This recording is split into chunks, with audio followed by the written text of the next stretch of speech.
This truck is a moving emergency room combined with a massive water cannon.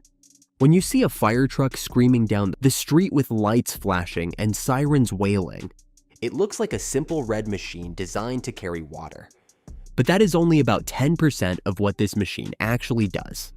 In reality, a fire truck is one of the most complex pieces of engineering on the road today. It is a rolling toolbox, a high-pressure hydraulic plant, a mobile command center, and a life support system, all packed into a single chassis. Most people think its main job is just carrying water and a ladder, but there is a secret hidden behind those rolling metal doors. The most important part of the truck is not the siren, the ladder, or even the hose itself. It is the sophisticated pump system that turns a stationary vehicle into a powerful force of nature. If you have ever wondered how a single vehicle can cut a car open, save someone from a 10th-story window, and knock down a massive structure fire all at once, you are about to find out exactly how a fire truck works. Before we dive into the mechanics, we have to clear up a big misconception.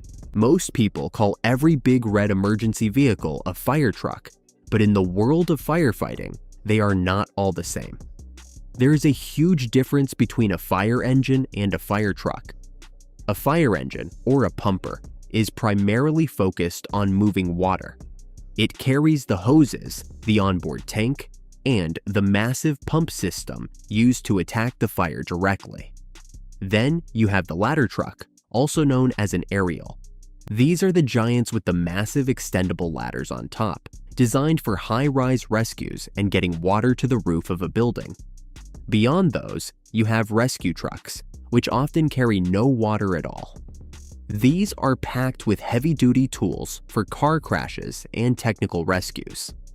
Finally, in rural areas, you will see tankers or tenders, which are basically giant mobile swimming pools used to bring water to places without hydrants.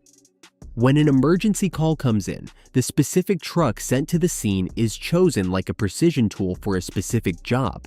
So, how does the process actually start? It begins the moment a call hits the dispatch center. The second the alarm rings in the fire station, a high-speed chain of events is triggered. The truck itself is designed for extreme organization because in this job, seconds literally mean the difference between life and death. Inside the station, every piece of gear is laid out so firefighters can dress and jump into the cab in under 60 seconds. The truck is built like a perfectly organized emergency toolbox where every single wrench, axe, and medical kit has a fixed, permanent home. This means a firefighter can reach into a compartment in total darkness or heavy smoke and find exactly what they need without looking. As the engine roars to life, the truck's onboard systems are already communicating with dispatch, receiving GPS coordinates, floor plans of the burning building, and the locations of the nearest fire hydrants. The front cab of the truck is the command center on wheels. It is far more than just a place for the crew to sit. The driver, or the engineer, is responsible for getting the massive vehicle through traffic safely, while the officer in the front passenger seat manages the radio and plans the strategy for arrival. In the back, the firefighters are already putting on their air packs and checking their thermal imaging cameras.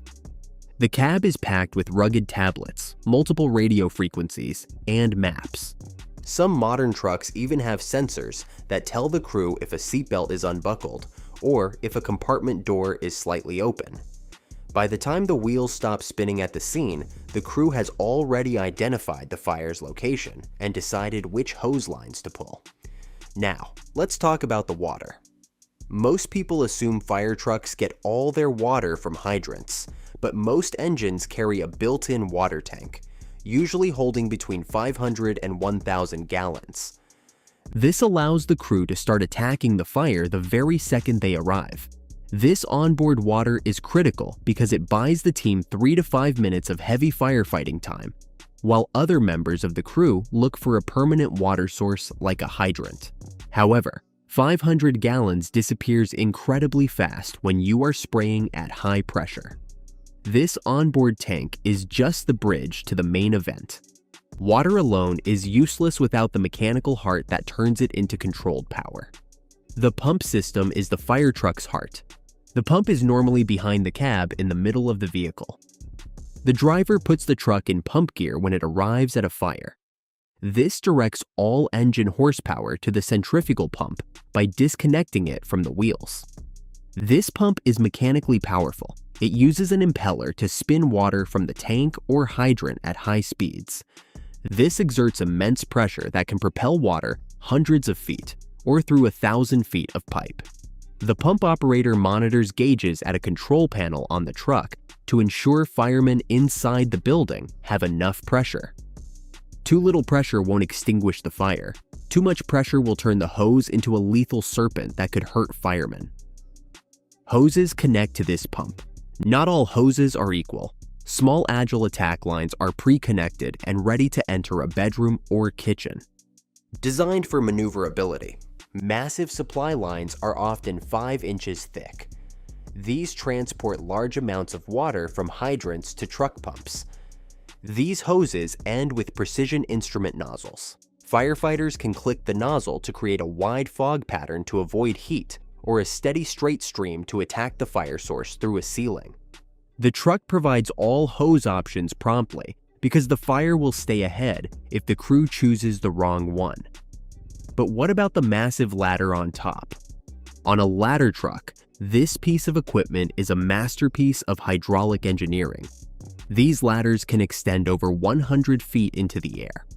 They aren't just for climbing. They serve as a massive crane for rescuing trapped victims from balconies, or as an elevated water tower. Many ladder trucks have a built-in pipe running the length of the ladder so they can blast water down onto a fire from above. These ladders are controlled by high-precision joysticks and can rotate 360 degrees, allowing firefighters to reach roofs or windows that would be impossible to access otherwise.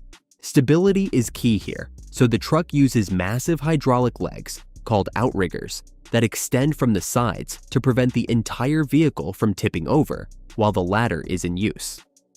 Behind those metal shutters, the truck is a massive rolling toolbox beyond the water and ladders. A compartment is a specialized station. An open door may reveal the jaws of life, high-pressure hydraulic cutters that remove a crushed car's roof. Another door houses chainsaws and circular saws for roof hole cutting to release heat and smoke. Medical bags have ambulance-like equipment, night lighting, and big fans to blast smoke out of buildings. There are even spare air cylinders for firefighters' breathing masks and infrared cameras to look through thick black smoke to find victims or hidden fire behind walls. The truck's arrival at a fire scene looks chaotic, yet it's a rehearsed dance. The driver must position first. This is fire truck's most underappreciated feature. Parking too close could damage the truck by heat, while parking in the wrong position could obstruct the ladder truck from reaching the structure. The engine should be near a hydrant but away from tangled hoses. After setting the truck, the pump operator takes over, the attack team pulls the lines, and the ladder crew searches. The truck anchors the operation, providing power, water, and equipment to keep everyone alive. The truck's positioning strategy is scientific.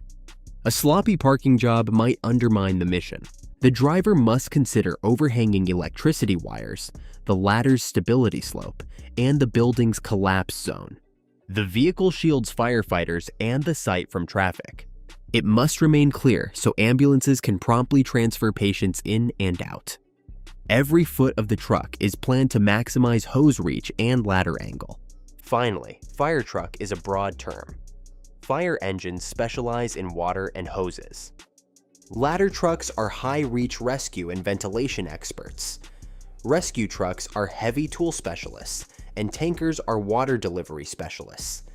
Each is a technological marvel for a specific emergency. No matter the type, the truck is not the protagonist.